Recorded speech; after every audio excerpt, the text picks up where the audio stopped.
आचार्य कल्प पंडित टोडरमल जी द्वारा रचित मोक्ष मार्ग प्रकाशन 7वां अध्याय व्यवहाराभासी का प्रकरण।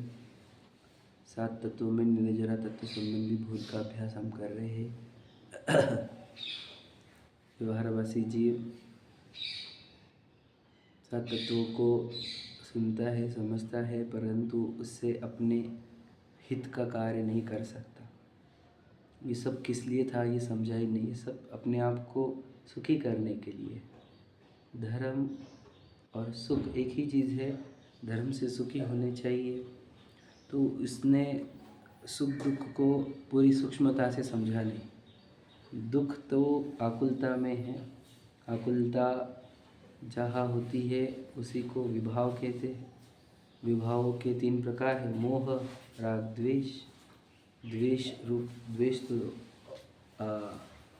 आकुलता वाला ही है, मोह भी आकुलता वाला है, राग भी आकुलता वाला है। राग में अप्रशस्त राग तो आकुलता वाला है ही, लेकिन प्रशस्त राग भी आकुलता वाला है। इतना सूक्ष्म नहीं समझ पाया। राग आकुलता रूप है, वो दुख रूप है। जैसे ये जो जिन धर्म में आकर वो प्रशस्त वस्तुओं से राग करता है और उसी को सुख मान लेता है, उसे ही भ्रम है और क्या है ना। यदि वो समझ ले कि राग में ही दुख है, तो वो प्रशस्त राग को छोड़कर वीतराग भाव रूप हो, वीतराग शुद्धोपयोग रूप हो।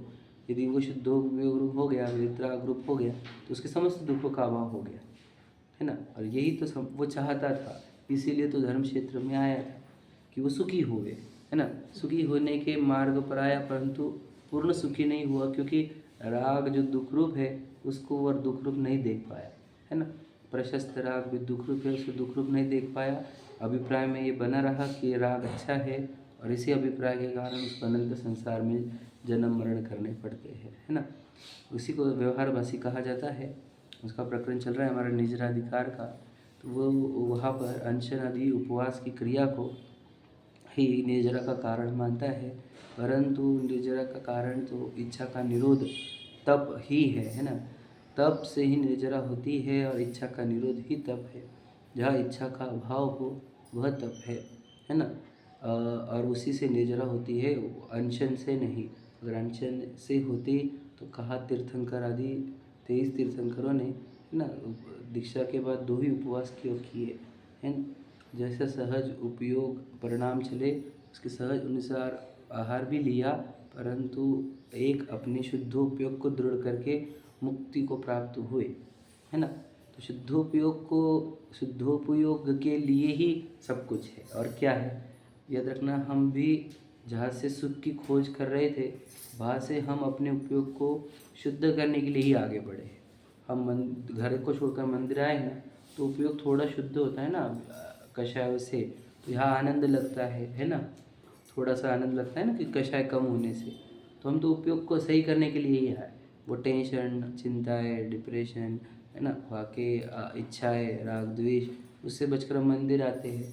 मंदिर आए तो भी अगर ध्यान नहीं लग रहा तो हम स्वाध्याय करते हैं, है ना, भक्ति करते हैं। वो नहीं हुआ फिर हम सामयिक करते हैं, सामयिक के बाद हम आत्म ध्यान करते हैं। तो ये तो सब उपयोग को शुद्ध करने के लिए ही प्रक्रिया है। दीक्षा भी उसी लिए ली जाती है, नग्नता भी उसी के लिए है। वो वन का वास और पहाड़ों पर वास, वो वन इसी के लिए है, एक शुद्धोपयोग के लिए। तो शुद्धोपयोग के लिए ही वे कभी आहार लेते हैं, और शुद्धोपयोग के लिए कभी वो उपवास करते हैं। दोनों का उद्देश्य एक ही है। तो मुनिराज आहार ले रहे हैं और उपवास कर रहे हैं। कभी आज आहार लिया, कल उपवास किया, तो 2 अलग अलग काम नहीं कर रहे वो। समझेगा ये बात, समझना। वो उपवास कर रहे तो भी और वो आहार ले रहे तो भी एक ही काम कर रहे हैं, शुद्ध उपयोग की वृद्धि, है ना। हम 2 समझते हैं कि कभी ये कर रहे हैं कभी वो कर रहे हैं, ऐसा नहीं है। वे शुद्ध उपयोग की वृद्धि के लिए ही आहार लेते हैं, है ना। ये यहाँ पर समझना होगा। मतलब आहार लेना भी शुद्धोपयोग के लिए सही है एक अपेक्षा से। अगर शुद्धोपयोग वृद्ध होता होगा तो, और शुद्धोपयोग वृद्ध होता होगा तो उपवास भी सही है ना। तुमने सिर्फ उपवास को ही क्यों धर्म समझ लिया, यानी वो अनशन को ही कैसे धर्म समझ लिया। बात समझ क्यों कहा, उसको भी क्यों ऐसा लग रहा है कि जिनवानी ने कहा कि बाह्य तप जो होते हुए निर्जला के कारण, वो व्यवहार उपदेश थे, उसने वो पकड़ लिए। समझे क्या नहीं कि वो जिनवानी ने लिखा है कि तप से निर्जला होती, तो उपवास भी तप है अनशन वाला, तो उससे निर्जरा होती तो जिनवानी लिखा, मैं तो खुद से थोड़ी बोला है कि नहीं। तो समझा क्यों नहीं इस बात को, ये व्यवहार वचन थे, इसकी गहराई समझना थी। ठीक है, चलो पढ़ते आगे का। वही प्रश्न है देखो उसका, हाँ, यदि ऐसा है तो अंशनादि तप संज्ञा कैसे हुई, ये प्रश्न है ना। फिर उसका हम बोल रहे उसको कि तूने उपवास को कैसे समझ लिया निर्जरा का कारण, तो बोलते भी इसको नाम कैसे दिया गया जिनवानी में, अनशन को तप की संज्ञा किसने दी, संज्ञा मतलब नाम, तप का नाम क्यों दिया अनशन को, है ना। देखो उन्हें बाह्य तप कहा है, बाह्य तप का मीनिंग देखो। सो बाह्य का अर्थ यह है बाहर से औरों को दिखाई दे कि यह तपस्वी है, समझे कि नहीं। ये बाह्य तप है, मतलब क्या, ये बाहर से दिखने वाला तप है, समझे कि नहीं। बाहर 6 अंतरंग 6 बहिरंग क्यों कहे करो, समझे कि नहीं। बहिरंग मतलब बाहर से दिखे, है ना। परंतु आप तो फल जैसे अंतरंग परिणाम होंगे वैसा ही पाएगा, मतलब लोगों को सबको लग रहा है कि मैं अच्छा उपवास कर रहा हूँ तो मुझे अब अच्छा फल मिलेगा ना, है ना। सब लोग बोल रहे हैं कि मैं एकदम अच्छा उपवास कर रहा हूँ तो मुझे अच्छे फल मिलेंगे कि नहीं मिलेंगे, हाँ कैसे फल मिलेंगे, मेरे परिणाम जैसे चलेंगे वैसे फल मिलेंगे। लोग कैसे बोल रहे हैं उसके ऊपर थोड़ी मिलेंगे फल, बराबर है कि नहीं। लोग बुरा बोल रहे हैं मेरे उपवास को, हाँ, तो फिर मेरे को बुरे फल मिलेंगे। और समझ लीजिए क्लियर करेक्ट, अपने परिणामों के अनुसार फल मिलेंगे, वो तो लोगों के बोलने पे थोड़ी मिलेंगे, है ना। देखो क्योंकि परिणाम शून्य शरीर की क्रिया फलदाता नहीं है, ये है हजारों में एक लाइन समझ रहे। परिणाम शून्य शरीर की क्रिया फलदाता नहीं है, समझ में आया। परिणाम शून्य मतलब क्या, मैं आपको बताया था एक दिन कि समझ लीजिए हम यहाँ मंदिर आए हैं, तो क्यों आए हैं, जब तक हम परिणाम शून्य होकर आते थे तो ये फलदाता बिल्कुल भी नहीं है। परिणाम शून्य मतलब क्या, रोज जाने का नियम लिया है हमने तो जाना पड़ेगा, मम्मी उसके बिना खाना देंगी नहीं तो आ रहे हैं, समझ लीजिए। या क्या, भैया पुण्य जाएंगे तो लोग क्या बोलेंगे, मंदिर भी नहीं आता, समझे क्या। मेरे होंगे तो बहू क्या बोलेंगे, माँ सासू मंदिर नहीं जाती, है कि नहीं। ऐसे बहुत सारे लॉजिक है मेरे पास, मेरे को तो याद भी नहीं है, लेकिन लोगों के पास बहुत सारे हैं। तो इसको क्या बोलते हैं, परिणाम शून्य है क्या, परिणाम शून्य नहीं कहेंगे इसको, लेकिन ये परिणाम विरुद्ध है, विरुद्ध परिणामों से मंदिर आया है। अब और भी हो सकते, कोई मांगने के लिए आया है कि नहीं, कोई दुख दूर करने को आया है, बीमारी दूर करने को आया है, तो ये फल दाता तो है ही नहीं, तो फल देगा लेकिन पाप का फल देगा, समझे क्या। तो परिणाम शून्य का अर्थ वो भी बताऊंगा थोड़ा सा, लेकिन समझ लीजिए। तो अगर हम प्रक्षाल को आए हैं, वही मजबूरी में आए, बताया था अपन, मजबूरी में आए, कोई नहीं आ रहा है, टेंशन है हमारे को, क्या करें, हमारे पर जिम्मेदारी, तो परिणाम विरुद्ध हो गया वो तो। और हम आएंगे हम तो जिंद्र भगवान को स्पर्श करेंगे, हम तो भगवान जी की प्रतिमा का संभाल करेंगे, रक्षा करेंगे, समझ रहे कि ऐसी भावना है हमारे को, जिनेंद्र भगवान को स्पर्श करेंगे वितरागी जी को, समझे क्या। तो फिर ये परिणाम सहित हुआ, समझे, मतलब परिणामों के साथ आने वाली देह की एक्टिविटी, समझ रहे कि नहीं। जहाँ परिणाम रहित होता है जीव तो शरीर की क्रिया करता है सिर्फ, उसी को क्रिया कांड वर्ड दिया है, समझे कि नहीं। अब कितने लोग हैं देखो, उनको ये उपवास क्यों करने का ये लॉजिक बिल्कुल पता नहीं, अनशन क्यों करते हैं। अब वो करते तो है तो उसको उनको ही परिणाम शून्य का है, क्योंकि उनको लॉजिक ही नहीं पता ये करते क्यों है, समझ गए। जिसको लॉजिक पता नहीं वे सब परिणाम शून्य कहे जाते हैं, है ना। पर लॉजिक कहाँ मिलते हैं, स्वाध्याय से ही लॉजिक मिलते हैं। स्वाध्याय के बिना ये कार्य क्यों करते हैं, कैसे करते हैं, है ना, कैसे नहीं करना चाहिए, समझेगा ही नहीं, तो फिर वो करेगा किस आधार से, बस सब लोग कर रहे इसलिए। देखो 99% लोग कॉपी पेस्ट ही करते हैं। मैं आपको पूछ लो, जो हजारों लेडीज आज पूजा करती होंगी, है ना, औरंगाबाद में, और ये वर्ल्ड में तो लाखों है, समझ रहे कि नहीं, जैनों में, तो वो उन सबको पूछो कि पूजा क्यों की जाती है, और फिर उन्होंने पढ़ा है कि कहीं पे कि 8 द्रव्य लेते हैं, कि ऐसा क्यों लेते हैं, क्या किया है उन्होंने, कॉपी किया है बस, समझे कि नहीं। तो ये क्या है, फिर परिणाम शून्य हो जाता है, समझे कि नहीं। बहुत सारे लोग अभिषेक को भी आ रहे हैं, अब जिनवाने पढ़ेंगे अभिषेक को भी आते, तो किस परिणाम से आ रहे हैं, ये प्रश्न है हमारा। अब बोलेंगे सबके परिणाम गलत है, आप कैसे बोल सकते हो, हम ये नहीं कह रहे, आप जिनवाने पढ़ो, सही कारण नहीं समझोगे तो करोगे कैसे, सही कारण पता होना चाहिए वो सब करने का, समझ रहे ना, कि ये किए क्यों जाते हैं, है ना। तो वो उसको कहते हैं परिणाम साथ में होना, और फिर वो क्रिया होना, इनको पुण्य भी नहीं बनता है। नहीं, हाँ बिल्कुल सही बात है। इसमें परिणाम अगर अच्छा है, जैसे परिणामों भी 2 प्रकार कर लेंगे अपन, कि परिणाम अच्छा है कि भाई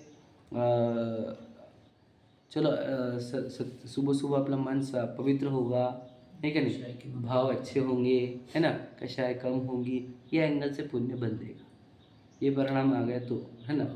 थोड़ा बना, मतलब अतिशय की बात नहीं है, ठीक है। इतना पुण्य, अगर कोई वही है कि लौकिक अच्छा होगा, मैंने संभाला तो मेरे परिवार अच्छा रहेगा, मेरी प्रॉपर्टी अच्छी रहेगी, तो वो तो पाप परिणाम हो गया। धर्म समझ के करते हैं सब। हाँ, कि इससे वही ना, धर्म मतलब कि मैं धर्मात्मा हो जाऊंगा। बहुत से लोग कल आंसर दे रहे थे कि दूसरों को देखेंगे मैं कितना धर्मात्मा हूँ, ये भी एंगल लगा रहे समझ रहे कि नहीं, है ना। लोगों की ये भी लॉजिक है कि लोगों को दिखूंगा ना मैं धर्मात्मा हूँ, तो इसलिए भी आते हैं बहुत सारे लोग, समझे कि नहीं। तो सबके अलग अलग कारण है। अब वो ये कौन जानता है सर्वज्ञ होगा, जानता है वो, जानता है व्यक्ति, है क्या नहीं। अब वो तो इसलिए ये लाइन इंपॉर्टेंट है कि परिणाम शून्य क्रिया। मुझे पानी छानने का है तो क्यों छानते हैं, बहुत से लोगों को पता ही नहीं लॉजिक छानने, ठीक है नहीं, क्यों जानते हैं हम। जीवों की रक्षा इंपॉर्टेंट, छना हुआ पानी इंपॉर्टेंट नहीं है, ध्यान से सुन लेना। नीचे वाला पानी इंपॉर्टेंट नहीं था, ऊपर वाले जीव इंपॉर्टेंट, मैं हमेशा यही बोलता हूँ, ठीक है नहीं। हम ध्यान देते हैं नीचे वाले पानी के तरफ, और ऊपर वाले पानी कैसे, ऊपर वाले जीव कैसी बिलछानी करते, भाई वो ऊपर वाले की बिलछानी सही होनी चाहिए, इसलिए वो पानी नीचे का चाहिए हमारा, समझिए कि नहीं। लॉजिक सही पता होना चाहिए, सोचो कितना फर्क पड़ेगा। और उसके पीछे भी एक लॉजिक है, मेरे प्रमाद का नाश होगा, मेरे विवेक की जागृति होगी, है ना, चैतन्य की प्राप्ति होगी, चैतन्य दिखेगा वहाँ पर जीव, तो वो अब इतने सब लॉजिक कौन जानता है। तो फिर वो पानी छानेगा तो कैसे हो जाएगा, परिणाम शून्य क्रिया, समझे कि नहीं। कि पानी छानने का लॉजिक तो पता है, लेकिन बोला है हमारे छानने को छानो, समझे कि नहीं तो ये वाले परिणाम शून्य क्रिया कुछ भी फल दाता नहीं है। नहीं हमने पानी छाना नहीं किया, वो क्रिया से थोड़ी फल मिलता है, समझे कि नहीं। ये बात याद रखना, परिणाम शून्य क्रिया लिखा है ना, फल दाता नहीं है। ये लाइन पे बहुत कुछ बोला जा सकता है, समझे कि नहीं। हर जगह दीक्षा पे ली है, वो क्या लॉजिक है दीक्षा लेने का बता। शुद्ध उपयोग के सिवा दूसरा कोई लॉजिक होना नहीं चाहिए, और शुद्ध उपयोग कोई करना नहीं चाह रहा आजकल, समझे कि नहीं। दूर दूर तक शुद्ध उपयोग की चर्चा नहीं है, और शुद्ध उपयोग करते भी नहीं है कि नहीं। बस ये करो वो करो, ये करो वो करो, वो करो वो करो। अब तुम लोग करने में शुद्ध उपयोग कब होगा तुम्हारा, समझे कि नहीं।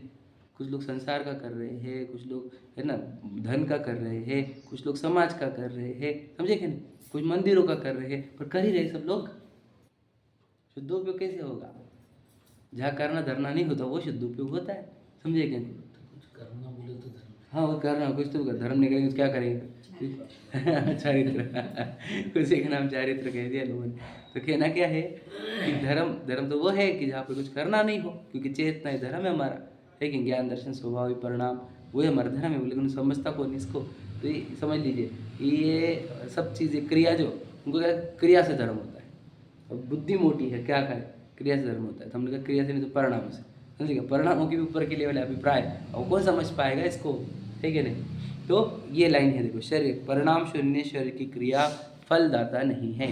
तो आप ये मत पकड़ना मैं दिन में आज क्या क्या किया, झाड़ू मारा मैंने, है ना, तो हमने अच्छे किया कि नहीं। तो ये झाड़ू मारना अच्छा काम है, अच्छी काम है, परिणाम शून्य नहीं चाहिए, एक एक जीव की रक्षा चाहिए वहाँ पर, एक भी जीव घात ना हो हमारा, है ना बेचारा, है कि नहीं। तो ये वाला एंगल अगर लगाया आपने तो भी परिणाम अच्छे, समझे कि नहीं। हर जगह ये लगाना पड़ेगा आपको, देख कर चल रहे क्या आप, समझे कि नहीं। तो वो भी वहाँ पे परिणाम लगाने चाहिए, परिणाम जुड़ने चाहिए। पूजा में भी याद रख लो, तुम्हारा चित्त भाग रहा है इधर उधर, तो परिणाम शून्य क्रिया फलदाता नहीं है, इंपॉर्टेंट है याद रखना। तुम कितनी देर पूजा में खड़े रहे या बैठे, या तुमने कितने आगे चढ़ाए, ये तो फल देते ही नहीं है, समझे कि नहीं। हर जगह यही बात लगेगी, परिणाम शून्य क्रिया फलदाता नहीं, समझे कि नहीं। परिणाम जोड़ने के लिए क्या उपाय है, एक तो वार्गे ले रहे ना आप, वो भी अवलंबन ही है परिणाम जोड़ने के लिए, और उन शब्दों के एक एक अक्षर के पीछे का भाव पकड़ने की कोशिश करना। जब बोल रहे हैं तब परिणाम जुड़ते हैं, नहीं तो परिणाम जुड़ते नहीं, समझ में आ रहा है कि नहीं। तो परिणाम जोड़ने का यही उपाय है, ठीक। देखो फिर प्रश्न है कि शास्त्र में तो अकाम निर्जरा कही है, समझे। छेड़ला में था कभी अकाम निर्जरा करे भवनत्रिक में सुरतन धरे, ठीक है। तो अकाम निर्जरा कही है, ठीक है। वह बिना इच्छा के भूख प्यास आदि सहने से निर्जरा होती है, तो फिर उपवास आदि द्वारा कष्ट सहने से कैसे निर्जरा न हो। समझ में आएगा। कभी अकाम निर्जरा करे भवनत्रिक में, मतलब क्या, किसी ने जब अकाम निर्जरा करता है तो उसको भी स्वर्ग आदि की प्राप्ति होती है, ऐसा तो लिखा है शास्त्र में। वो क्या कह रहे हैं, देखो अकाम निर्जरा का स्वरूप जो जिन्वानी में लिखा है वो उसने कोट किया कि बिना इच्छा के, अगर अपनी इच्छा नहीं करे, भूख प्यास सहन करी तो निर्जरा होती है, ऐसा शास्त्र कहता है, समझ रहे कि नहीं। अकाम का अर्थ क्या हुआ, अ यानी नहीं, काम यानी कामना, समझ रहे कि नहीं। अकाम है ना, ये वाला एंगल है क्या पर, वही वाला एंगल, समझ रहे। बिना इच्छा के भूख प्यास आदि सहने से निर्जरा होती है, ठीक है। तो फिर उपवास आदि द्वारा कष्ट सहने से कैसे निर्जरा न हो। ये कह रहा है कि हमने कष्ट सहा ना, हमने कौन सा, भूख प्यास का, है कि नहीं, तो हमारे को निर्जरा क्यों ना होगा कि जो वो पहले उन्होंने कोट किया कि बिना इच्छा के भूख प्यास सहने से निर्जरा होती, तो हमने तो उपवास आदि कष्ट सहन किए, तो हमें को निर्जरा होनी चाहिए, है ना। प्रश्न मतलब समझो वहाँ से क्या आया हमारे को क्वेश्चन, हमने जो उपवास किया दिन भर खाए ना, तुम तो खाए, हम तो खाए नहीं, तो हमने सहा ना उस शुद्धा को, तो निर्जरा कैसे नहीं होगी। जिनवानी में लिखा हुआ है कि जो कष्ट सहन करता है ना, शुद्धा तृषा के बिना इच्छा वाला, तो उसको तो निर्जरा होती है ना। तो उसको उत्तर दे देखो, अकाम निर्जरा में भी बाह्य निमित्त तो बिना इच्छा के भूख प्यास का सहन करना हुआ है, और वहाँ मंद कषायरूप भाव हो तो पाप की निर्जरा होती है। समझे कि नहीं समझे, क्या कहा, देखो मतलब क्या कि अकाम निर्जरा में भी बाह्य निमित्त तो बिना इच्छा के भूख प्यास का सहन करना हुआ, मतलब तुमने सिर्फ बाहर का एंगल देखा कि बिना इच्छा के भूख प्यास सहन किया, अंदर में मंद कषाय रूप भाव हो तो पाप की निर्जरा होती, समझे कि नहीं। मतलब वहाँ पर भी क्या रूल है, मंद कषाय रूल है, बाहर का शुद्धा तृषा सहना नहीं है, समझे कि नहीं। ध्यान से सुनना, दृष्टांत दिया है उन्होंने शायद, यहाँ पर तो लिखा नहीं, मुझे याद नहीं, पहले का लिखा है कि तुमने वो कुत्ते को, जीवेंद्र स्वामी ने, है ना, जीवेंद्र जी ने वो कुत्ते को सुनाया नमोकार मंत्र, तो वो स्वर्ग में चला गया। तो नमोकार मंत्र जिसको सुनाएंगे स्वर्ग में जाएंगे क्या, प्रश्न ये है हमारा, समझ लीजिए। चीटी हमारे पैसे समझो हो गई गलती से, हाँ, हमने नमोकार मंत्र स्वर्ग में जाएंगे क्या, प्रश्न बताओ, उसका प्रश्न का उत्तर बताइए, जाएंगे क्या स्वर्ग में। मतलब सीधी सीधी बात है, नमोकार मंत्र सुनाने से और सुन लेने से नहीं होगा, समझे क्या नहीं, भावों से होगा, सिंपल बात है, बात समझे क्या नहीं। हर जगह ये लगाना, तो उसका वो श्वान का भी भाग्य वैसा था और परिणाम वैसे थे, बराबर है क्या नहीं। भाग्य था इससे सुनाने वाला मिल गया, और परिणाम काशाय मंद थी तो भी देव गति में गया, समझे क्या नहीं। तो परिणामों से गया कि नमोकार मंत्र से गया। हम नमोकार मंत्र की महिमा के लिए बोलते हैं, वो याद रखना, प्रारंभिक भूमिका में शुरुआत में हम ऐसे ही बोलते हैं कि नमोकार मंत्र की महिमा देखो, समझे क्या नहीं।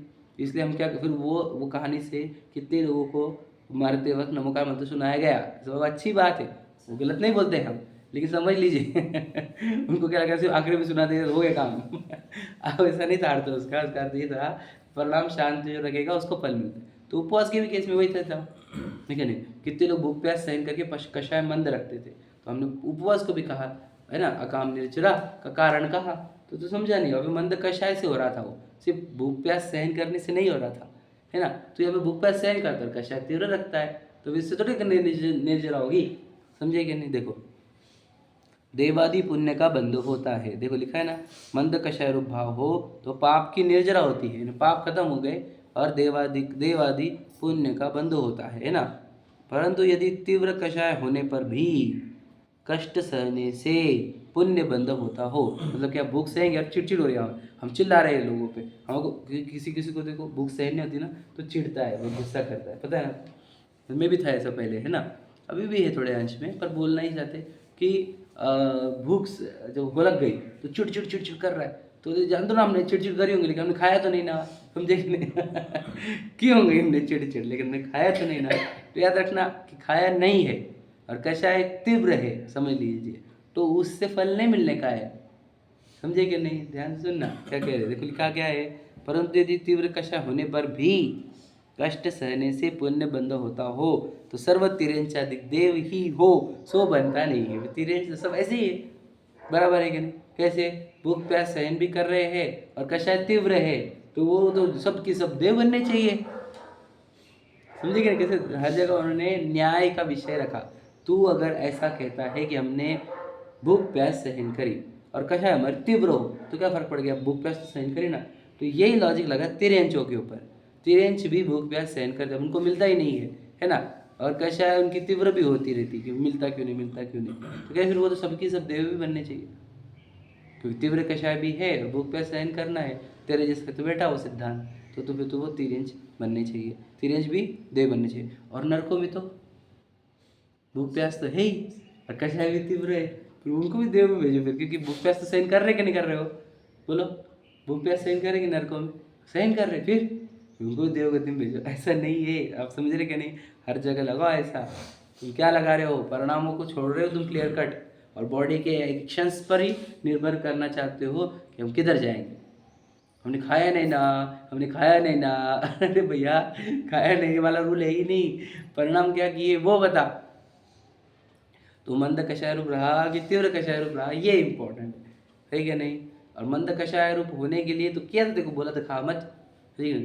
तो खा नहीं खाकर तीव्र कषाय कर रहा है, समझ गए? परिणाम मैंने बताया था किस लिए कल, उपवास खाने के विचारों से भी टूटता है, खाने का बोल ले गए तो भी टूटता है, खा लिया तो टूटता ही है, लेकिन तीव्र कषाय से भी टूटता है, समझे कि नहीं?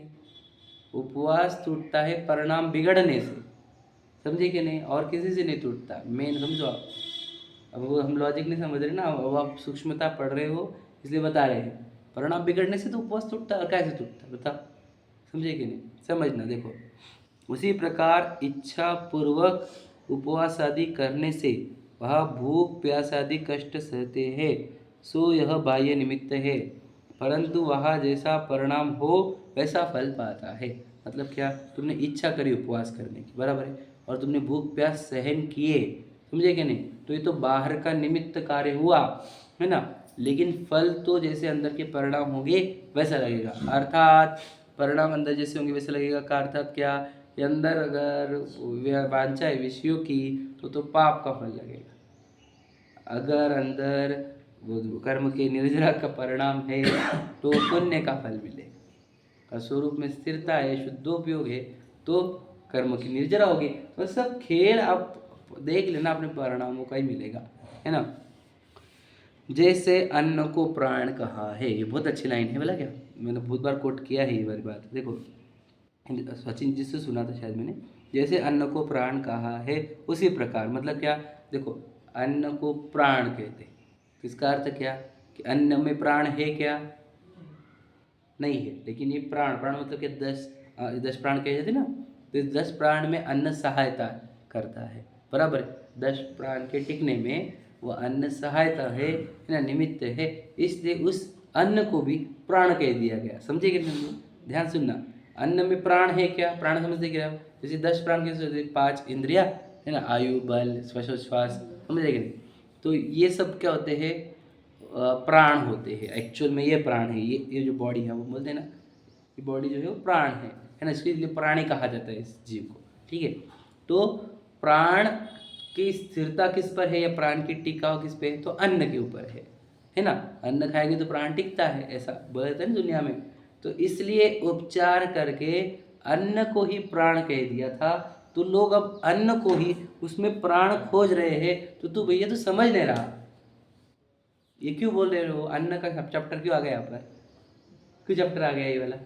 बोलो, प्राण और अन्न का चैप्टर क्यों आया? तो हाँ बराबर, हाँ, ये अंदर के शुद्धोपयोग ही उपवास है, और वो होता है अनशन के काल में। तो अनशन को हमने उपवास कह दिया, तो अब वो अनशन में ही उपवास खोज रहा है, नहीं समझे? समझे कि नहीं समझे? ठीक है नहीं? आत्मा में लीनता, उसके शुद्धोपयोग, आत्मा के निकट रहना, यह था उपवास। मतलब प्राण के जगह पे उपवास ले लो, है ना?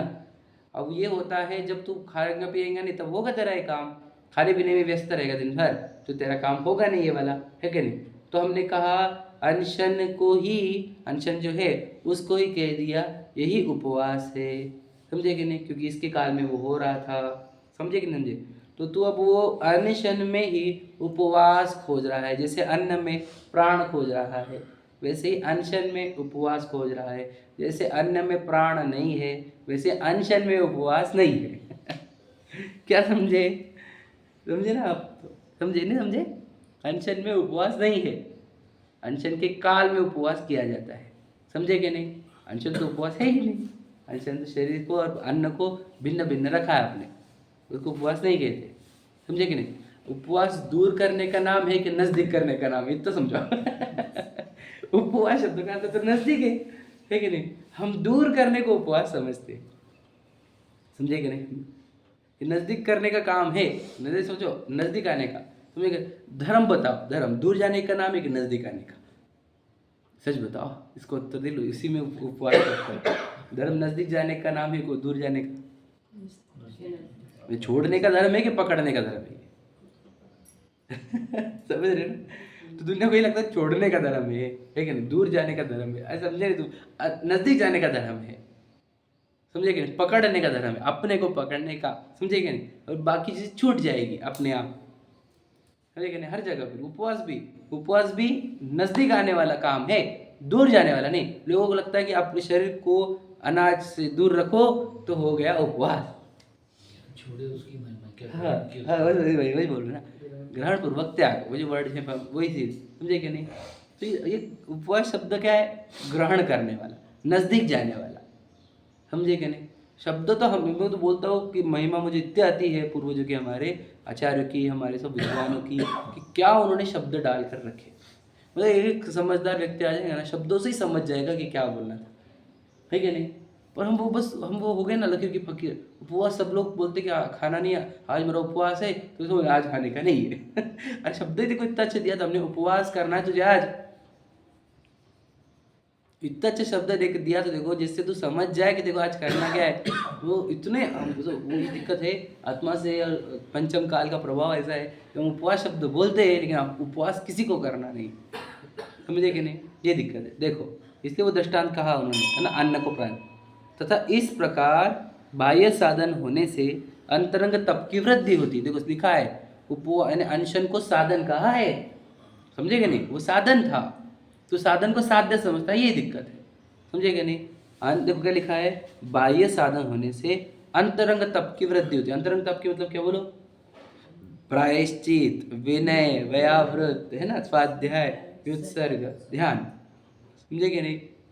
इसकी वृद्धि होती है बाह्य से, वो साधन रूप बनता है, ये साध्य रूप बनता है, बराबर है? तो इसकी इसलिए उपचार से इनको तप कहा, समझे? वापस से वही दृष्टांत पे आ जाओ। हमारा हमारा शरीर वाला रूप जो जो प्रदर्श प्राण है, इसकी यानी इसका टिकाव किस पर है? अन्न पर। तो अन्न को हमने प्राण कह दिया, प्राण ये है, ये शरीर है ना, तो अन्न को प्राण कहा। वैसे ही शुद्ध उपयोग और आत्म में स्थिरता, यह उपवास है, यही तप है, समझ गए? तप शब्द का अर्थ भी बताया था हमने बहुत पहले, याद है? बोलो, स्वरूप में प्रतपन करना, समझे कि नहीं?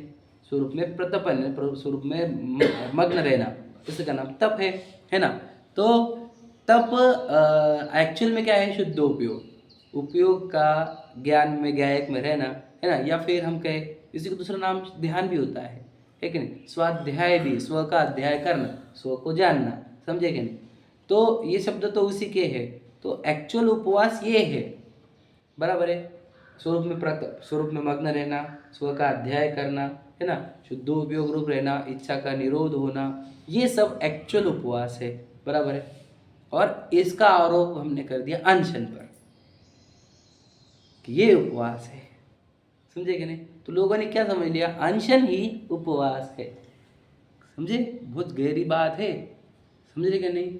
अनशन ही उपवास है, अनशन ही उपवास है। अनशन उपवास है ही नहीं, और अनशन उपवास बढ़ने समझ में आ रहा है, तप करो, अंतर स्वरूप में मग्न होना ही तप है, बराबर? वही प्रतपन है। तो जिसको वो उसका उपचार हमने कर दिया अनशन पर, तो लोगों को क्या लगने लग गया? अनशन ही तप है, अनशन ही तप है, अनशन ही तप है।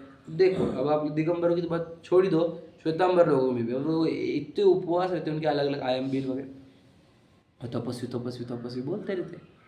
सबको यही लग रहा है कि देह से मैंने कोई एक्टिविटी करी तो उपवास हो गया। अब वापस स्वाध्याय का इतना है क्या? वापस स्वाध्याय तो ज़्यादा है ही नहीं, और गहराई तो बोल ही नहीं सकते हो, नहीं तो सच्चाई सामने आ जाएंगी, है कि नहीं? तो वहाँ पे बहुत सारे तपस्वी दिखेंगे आपको, समझे कि नहीं? वो स्वरूप में प्रतपन वाले कोई कंसेप्ट है ही नहीं, ठीक है नहीं? उनके उपवास देख के हमारे को भी मन में आएंगे, कितने करते लोग, भैया आप समझ रहे हैं? उपवास अलग चीज़ है, तो शरीर से जो करना है उसकी कितनी वैल्यू है दुनिया में। तो कह रहे आप दुनिया में बहुत वैल्यू है इसकी, जिलमानी के कर्मों के अनुसार उसकी कोई वैल्यू ही नहीं है, समझे क्या नहीं? शरीर को तुमने कौन सी चीज़ों से दूर रखा, उसका कोई वैल्यू नहीं होता है। लेकिन ऐसे कैसी बातें कर रहे लोग, तो उसके पीछे भाग रहे हैं। हमने छोड़ा ना, छोड़ा तुमने, लेकिन तुम्हारा लॉजिक क्या है उसके पीछे, समझे क्या नहीं? बिल्कुल सही बात है, यही बोलना था मैं, और आप बोल दे वो लॉजिक तो ही ख्याति लाभ पूजा ही रहता है हर जगह पे, उद्देश्य तो वही हो गया पाप वाला, है कि नहीं। और फिर भी मेरे 1000 हो गए, मेरे 100 हो गए, मेरे 500 हो गए, सब क्या अलग अलग रहते हैं ना, वहाँ पे देखे हमने संख्या। तो ये वो देखो यार ना, जिसके ऊपर हमने आरोप किया था तप का, उसी को तूने सच्चा तप मान लिया। समझ रहे ना कितना सही बात है, इंपॉर्टेंट। देखो इसलिए उपचार, फिर से लाइन पढ़ दो, ध्यान सुनना। इस प्रकार बाह्य साधन होने से अंतरंग तप की वृद्धि होती है। समझ क्लियर, मतलब कैसा, बाहर अनशन किया तो अंदर तेरा स्वरूप प्रतपन होगा, ध्यान होगा, स्वाध्याय होगा, है ना। इसलिए उपचार से इनको तप कहा है। किनको उपचार से कहा ना, वर्ड क्लियर कट। उपचार से मतलब क्या, कहने के लिए, किसको, अनशन को तप कह दिया था। कहने के लिए अवमोदर्य को तप कह दिया था। कहने के लिए वृत्त परिसंख्यान को तप कह दिया गया था। समझ रही है नहीं, देखो। परंतु यदि बाह्य तप तो करे और अंतरंग तप न हो तो उपचार से भी उसे तप संज्ञा नहीं है। लाइन समझ रहे, बहुत गहरी है, समझेगी नहीं। यदि बाह्य तप कर रहे मतलब कि अनशन हो रहा है लेकिन स्वाध्याय नहीं हो रहा है। स्वाध्याय मतलब जिनवानी पढ़ना नहीं है, स्वयं को जानना, स्व का अध्याय, ठीक है। तो स्वयं को जानना नहीं हो रहा, स्वरूप में लीन ध्यान नहीं हो रहा, उस व्यत्सर्ग नहीं हो रहा, ध्यान नहीं हो रहा, प्रायश्चित नहीं हुआ, विनय नहीं हुआ, व्यावृत्ति मतलब अंदर वाला ही बोला क्या सब, ये अंदर हो नहीं रहा और बाह्य से अनशन चल रहा है। तो कह रहे बाह्य के अनशन को तप नाम भी नहीं देंगे हम। तप नाम हम तब देंगे जब तो अंतरंग में ये करता होगा, तब हम उसको तप नाम देंगे। ध्यान से सुनना, यहाँ पर बहुत बड़े सिद्धांत निकल के आ रहे हैं जो आपको समझाना है। इसमें धर्म, निश्चय धर्म व्यवहार धर्म के सिद्धांत भी निकल रहे हैं, निश्चय व्यवहार नए ये भी निकल रहे हैं। इसको गहराई से समझना, ठीक है। अब पढ़ाई कर रहे हैं ना, तो ये सारी समझना। देखो क्या कहा कि अंदर अगर अंतरंग में वो स्वरूप में प्रतपन कर रहा है, स्वरूप का ध्यान कर रहा है, स्वरूप को जान रहा है, प्रायश्चित स्वयं के विकारों का प्रायश्चित करके स्वरूप में मग्न रहने का प्रयत्न कर रहा है, यदि वो यह कार्य कर रहा है तो उसका बाह्य अनशन को हम तप का उपचार करेंगे कि देखो यह अनशन ही तप है। ध्यान सुनना, उपचार से कहेंगे, बराबर है। देखो अनशन कर रहा है ना, तो हम अनशन नहीं बोलेंगे, हम बोलेंगे देखो तप कर रहा है, समझेंगे नहीं। लेकिन कब, जब वो अंदर ही करेगा तो, ठीक है। अब कोई ये अंतरंग में करता नहीं, स्वयं को देखो अपने विकारों का प्रायश्चित नहीं है ना, स्वरूप का विनय नहीं है, स्वरूप की व्यावृत्ति नहीं है, स्वरूप का अध्याय नहीं है ना, सब विकारों को छोड़ना नहीं है, ध्यान करना नहीं है, ये कुछ काम नहीं किया, समझ लीजिए। और बाहर में वो भोजन आदि नहीं कर रहा या कम पेट खा रहा है या रस छोड़े, तो हम उसको तप नाम भी नहीं देंगे, व्यवहार से भी। समझे कि नहीं समझे, बात समझे, ध्यान सुनना। अब ये एक सिद्धांत से क्या क्या ये समझ में आया क्या। देखो सिर्फ हिलाना मत, सच में समझना, इंपॉर्टेंट बहुत है, ठीक है। अब इसको धर्म से जोड़ते हैं। यदि जिनेंद्र भगवान के दर्शन करके हमने अपने आत्मा के दर्शन किए, ध्यान से सुनना, तो हम कहेंगे कि भगवान जी के दर्शन हुए। समझे कि नहीं। हाँ, बस वही सिद्धांत सिखा रहा था मैं आपको कि निश्चय के साथ आने वाली चीज को ही व्यवहार कहा जाता है, उपचार नाम दिया जाता है। अगर निश्चय के साथ नहीं है तो व्यवहार नाम भी नहीं है। समझे कि नहीं, हर जगह पे तो निश्चय धर्म होगा। आत्मस्वरूप को पहचाना अगर हमने, तो हमारा जिन मंदिर का दर्शन, याद रखना, धर्म कहा जाएगा। क्या कहा, समझे, ध्यान सुनना। क्योंकि जब स्वरूप को जाना और अपने ज्ञान दर्शन रूप आत्मा को जाना, तो ये जब मैं स्वभाव रूप रहने लगा हूँ तो ये तो निश्चय धर्म है। तो ये निश्चय धर्म के साथ ये जो आया था हमारा मंदिर में आना, तो इसको भी कह दिया ये भी धर्म है। समझे कि नहीं, बात समझे भैया, ध्यान सुनना। अगर मैं अपने स्वरूप को जाना ही नहीं और अपने ज्ञान दर्शन स्वभाव में रहता ही नहीं हूँ, तो अंदर धर्म नहीं चल रहा, तो ये भी धर्म नहीं है। क्या कह रहे हैं, तो ये धर्म का है, तो ये क्या है, बोले शरीर हिल रहा डुल रहा है और राग एक चल रहा होगा, एक तो विषयों का राग या फिर संसार का राग, समझेंगे, या भगवान जी का राग, ये तो पूरा भी धर्म नहीं है, बिल्कुल भी नहीं। देखो शरीर के हिलना डुलना वो तो धर्म है ही नहीं, वो तो मिट्टी का कार्य है, समझे क्या नहीं, एक बात। दूसरा, वहाँ पर तुम्हारा अगर विषयों का राग चल रहा है, यहाँ पर भगवान जी से इच्छा करके विषय चाहते हो, तो पाप राग, पाप वाला राग चल रहा है, वो तो धर्म नहीं है। अगर आप स्वर्ग मोक्ष भी चाह रहे हो, तो भी वो प्रशस्त राग होने से वो भी राग भाव है, वो भी धर्म नहीं है। मतलब बताओ कि जहाँ आत्मा जाना नहीं गया और आत्मा नहीं माना गया, आत्मा का स्वभाव में रहने की भावना नहीं हुई, वहाँ पर तो मंदिर में कुछ भी धर्म नहीं होता। समझे क्या, कुछ गहराई से बोला, समझा। जहाँ स्वयं को जाना गया, स्वयं को पहचाना गया, स्वरूप में मग्न होने की भावना हुई, वितराग होने की भावना हुई, उसके साथ उसके पहले चलने वाले मंदिर के दर्शन, प्रक्षाल, पूजन को उपचार से धर्म कह सकते हैं। बराबर है क्या नहीं? साथ में चलने वाला और पूर्व में चलने वाले को पूर्वचर सहचर, समझे कि नहीं, को व्यवहार कह देते हैं। समझे कि नहीं समझे? समझ में आ रहा लॉजिक? बहुत इंपॉर्टेंट है वैसे, ठीक है। और अगर वो आत्मा को जाना ही नहीं गया, पहचाना ही नहीं गया, स्वरूप में मग्नता नहीं हो रही, तो धर्म तो हुआ ही नहीं आत्मा की अपेक्षा से। तो फिर ये सब क्रिया, ये धर्म, ये व्यवहार से भी धर्म नहीं। फिर समझ रहे ना भैया? तो व्यवहार से धर्म क्यों? क्योंकि ना वो पहले आया ना साथ में आया, किसके? धर्म के। तो धर्म तो हुआ ही नहीं अगर इधर, तो वो ना पहले वाला है ना सातवें वाला है। वो क्या है? बस एक कुछ तो भी एक एक्टिविटी है। तो जहाँ ये जिनवान नहीं पढ़ी जाएंगी, आत्मा की चर्चा नहीं होगी, वहाँ धर्म कितना होता होगा बता? कितना हो रहा है? 0। और पूरी दुनिया उनको धार्मिक मान रही है, वे स्वयं भी स्वयं को धार्मिक मान रहे हैं। क्या समझ रहे? धार्मिक कब होता है जीव? जो वो स्वभाव रूप परिणमन करे, ज्ञान दर्शन रूप परिणमन करे। समझे क्या? मैं तो इतने लोगों को सिखा रहा हूँ, तो मैं धर्म नहीं कर रहा हूँ क्या? समझे?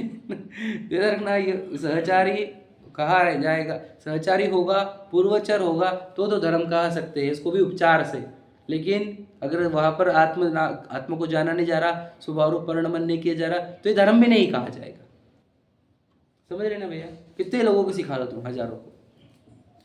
तो जब तुम्हारे ज्ञान दर्शन के स्वभाव रूप परिणमन में, है ना, के साथ चलता होगा या पूर्व में चलता होगा, तो उसको उपचार से धर्म कहे। समझे? तो ये ही सेम सिद्धांत यहाँ पर है। मतलब बोला ना, यहाँ से बहुत बड़ी बात निकल कर आ रही है, वो बताना चाह रहा हूँ क्या?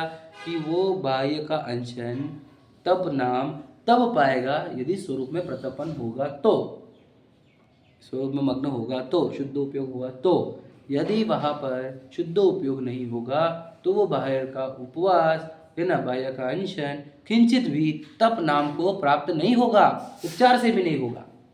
समझ में आया? और अंतिम लाइन उसमें से जो निकल के आ रही है, वो जो समझानी, वो ये है कि उपवास को तब संज्ञा कब दी हमने? जब अंतरंग में स्वरूप में प्रतपन होगा तब।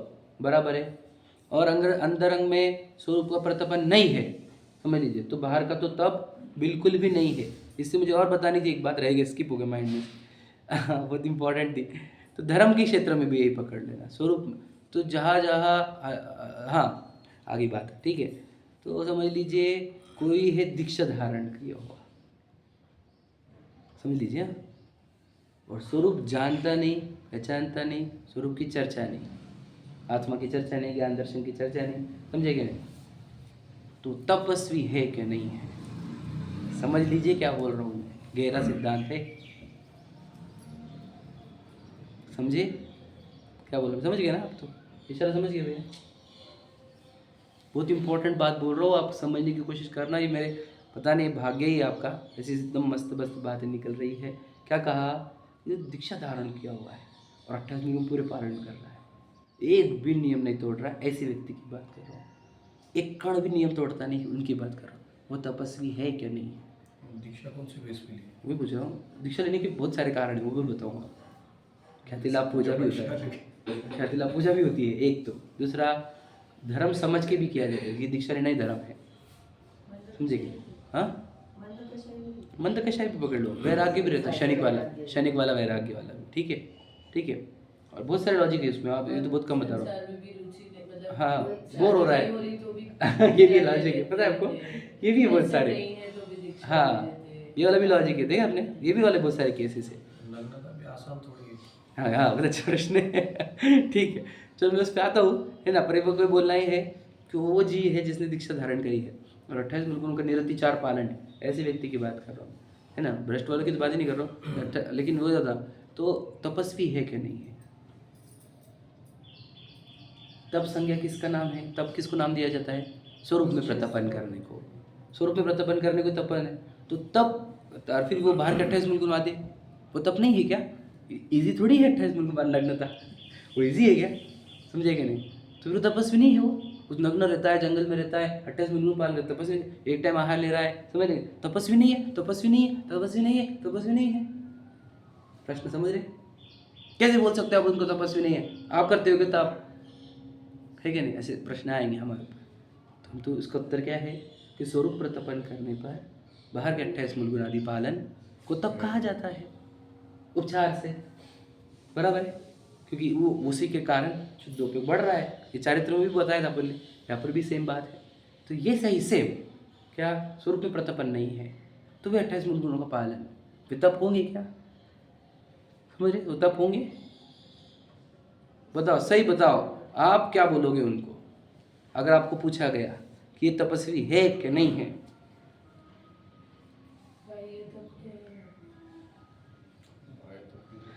तो स्वरूप का प्रतापन अपने को कैसे दिखेगा? हाँ? हाँ स्वरूप, वो ये प्रश्न समय तो बहुत निकल रहा है, बस कंप्लीट कर रहा हूँ। बस क्या बोल रहा हूँ, ये बोल रहा कि हमारे कैसे दिखेगा स्वरूप में प्रतपन कर रहे हैं कि नहीं। मैं बोलता हूँ कैसे समझने का, आत्मा की चर्चा है क्या, ज्ञान दर्शन रूप स्वभाव की चर्चा है क्या, प्रयत्नशील है क्या स्वरूप में मग्न होने के लिए, एक आत्मा के सिवा दिन रात आत्मा का चिंतन मृदु संभाषण में वही कथन, ऐसा है क्या? बढ़ेगा इंडिया तो बढ़ेगा इंडिया। समझ गया? द्रविलिंगी मुनि जो रहते हैं तो उनकी रहती है आत्मा की चर्चा, वो इंटरनल वो लीन नहीं है। हाँ बराबर, तो पता नहीं है, बिल्कुल सही बात उनका है। रहता है। हाँ तो बाकी ये वाले क्राइटेरिया से तो हजारों छट गए, बराबर है गया। अब बच्चे कौन से हैं कि जो आत्मा की चर्चा कर रहे हैं, उनका क्या, तो स्वरूप में लीनता कितनी है, प्रयत्नशील कितने स्वरूप में मग्न होने के, समझे क्या? चर्चा करते हो अंदर तक नहीं है। फिर वही तो बता रहा हूँ फिर मैं, समझ रहे? इससे चिन्ह क्या मिल गया आपको कि स्वरूप में मग्नता नहीं, मतलब क्या अंतरंग तप नहीं है। तो वो अपन नहीं जान सकते ना वो। दिख गया ना बाहर से, आचरण में दिख क्या हाँ वही तो बोल रहा हूँ मैं, बाहर से दिख गया हमारे को। द्रविलिंगी मुनि का आचरण एकदम वो सही होते हुए भी, सही होते हुए भी स्वरूप में मग्नता मतलब क्या, देखो प्रायश्चित मतलब विनय वयावृत तो है ये ना, अपने जैसे बाहरी जीव नहीं कर पाएंगे ना, टेंशन मत लो। चलो मान के चलो, हम उनको जिनको आप ट्रेस नहीं कर पा रहे उनको छोड़ दीजिए, ठीक है, जिनको आप ट्रेस नहीं कर पा रहे कि इनका अंतरंग तप चल रहा है कि नहीं चल रहा है, ठीक है, लेकिन जिनको आप ट्रेस कर पा रहे उनकी बात कर लो आप कि इनका अंतरंग तप नहीं चल रहा है, उनके केस में वो बाहर से इतना पूरा नियम पालन करते हुए तपस्वी है क्या, प्रश्न ये। तो बोले बाह्य तप तो कर रहे, बाह्य तप को तप नाम किसने दिया? अंतरंग तप ने। अगर अंतरंग तप नहीं तो बाहर के तप को तप थोड़ी कहा जाता है, उसको तप नाम है ही नहीं, उसको शरीर की क्रिया नाम दिया जाता है। समझे क्या आप? समझ रहे, गहरे समझ में आए, बस यही कहना हमारे को। अंतरंग तप से ही बाहर की क्रियाओं को तप संज्ञा दी जाती है, तप नाम दिया जाता है, ये तो तप नाम नहीं दिया जाता। इतने गहरे गहरे सिद्धांत समझ नहीं सकते अच्छे अच्छे दिग्गज भी, ये तो हमारे पास भाग्य है, हमारा बड़ा भाग्य है, हमारे पास ऐसे शास्त्र और ऐसी चर्चा है, समझे कि नहीं। तो बस अंतरंग तप से ही बहिरंग तप को नाम दिया जाएगा, नहीं तो नहीं दिया जाएगा, ठीक है। चलो सहजानंदेश्वर